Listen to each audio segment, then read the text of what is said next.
Hello, good morning everyone. Today I am redoing the video on fibroadenoma as there was some issue before. Now in this case, the fibroadenoma, what it is basically a benign small rubbery mass that feels like small marbles on touch. It is a non-cancerous breast lump that usually occurs in women from adolescent to younger age, and the average size of the breast lump is usually 1 inches, and it can grow and increase in size.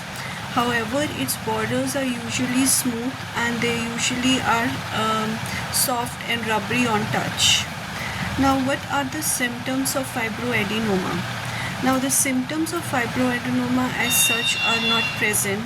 It may feel tender on touch, especially in cases before menses or changes in the hormonal levels, but usually there are no symptoms present. Now, what are the causes?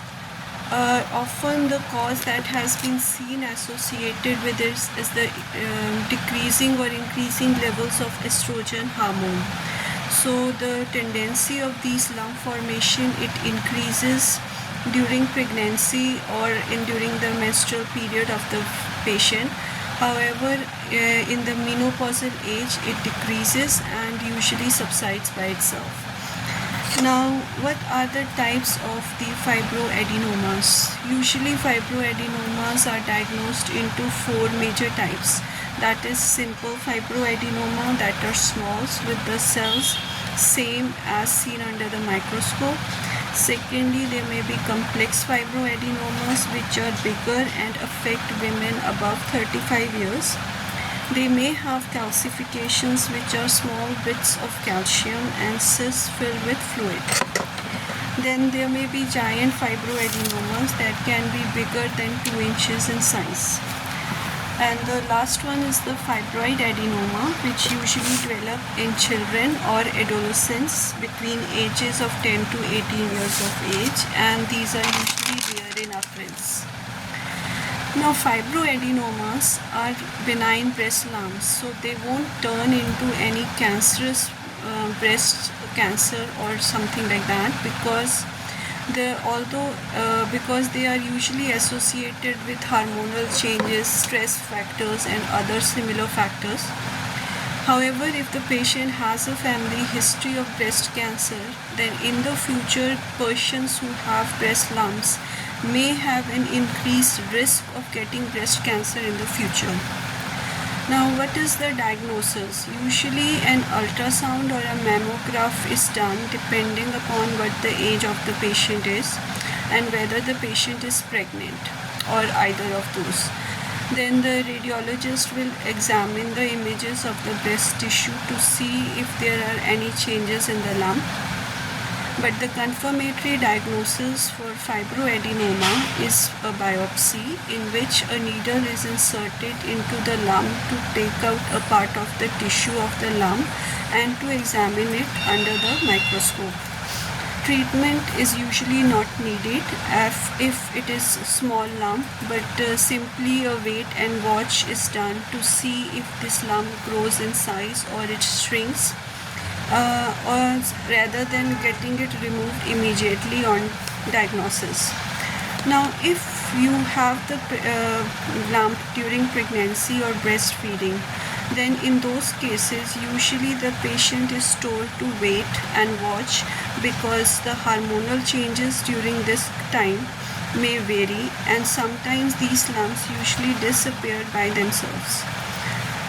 In case removal is required, it is done in 2 ways, and that is lumpectomy, which means removal by small incision to remove this lump, and cryoablation, in which a cryo probe is held against the tissue of the breast lump to freeze it using a gas, and then that is destroyed automatically without surgery. After this, the patient is put under routine screening to see if there is any reappearance of the lump in the future coming months or years. However, it is not advisable to go for lumpectomy or cryoablation because often it has been observed that by removing these lumps, the tendency to get these lumps increases. So it should be very carefully monitored and seen if it is actually needed to remove the lump. If there are no symptoms and the patient is okay, their tests are okay and their mammography reports are fine, then there is no need to go for lumpectomy or cryoablation.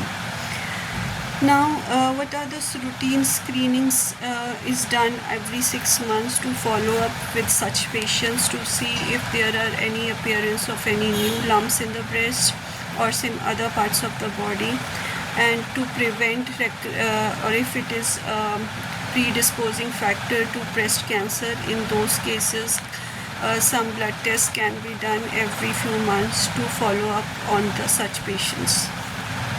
Now, what is the management in general for patients who have this tendency?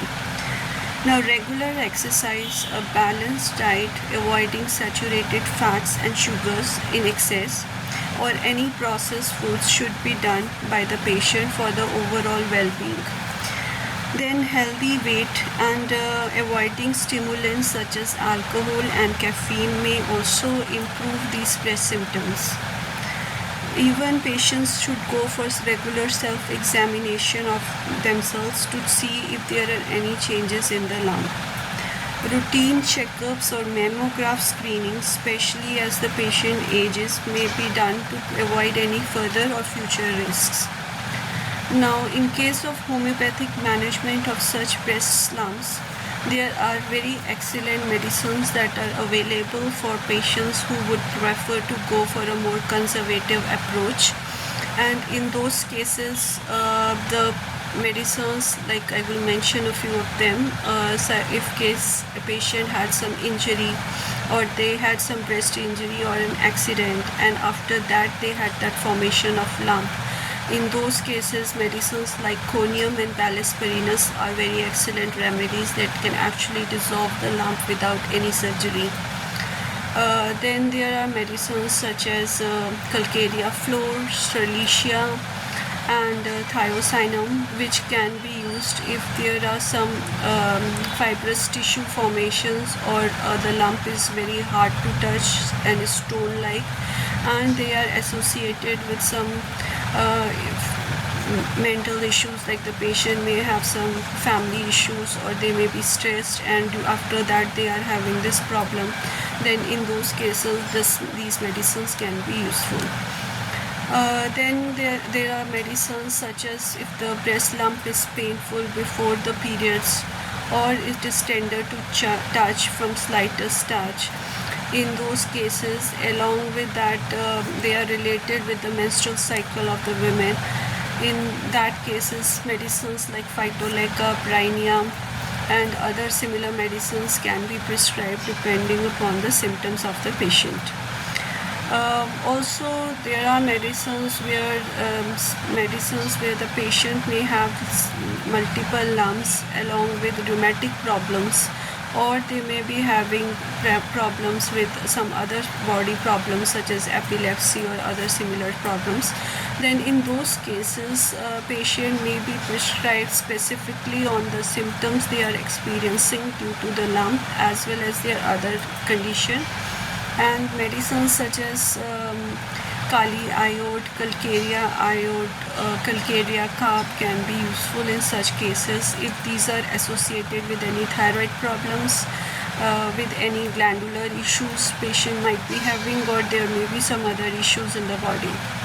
So this was a small informative video on fibroadenoma of the breast. In case you got some good information, please like and subscribe to my channel, and have a great day.